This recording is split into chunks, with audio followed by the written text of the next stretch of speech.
Alas 6:37 ang oras po natin sa ating Good News Mexican-American food vlogger na mangha sa linamnam ng Puto Kalasyaw. Ikwento mo ang good news na yan, Idol Tita Ronnie.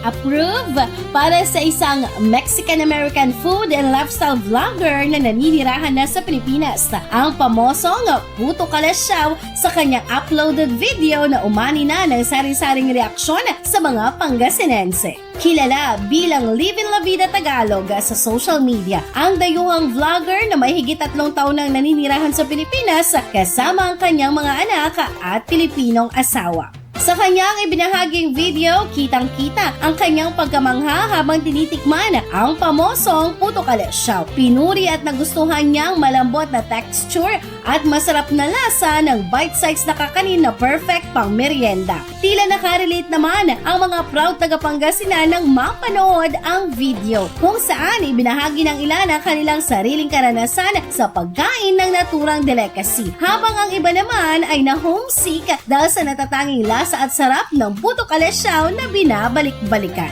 Patunay lamang ito na patuloy na kinikilala at tinatangkilik hindi lamang ng mga Pilipino kundi pati ng mga dayuhan ang mga lokal na pagkain at produktong Pilipino. Yan ang ating news for today. Ako si Idol Tita Ronnie Tataka, IFM.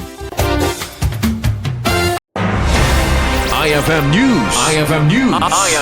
IFM News.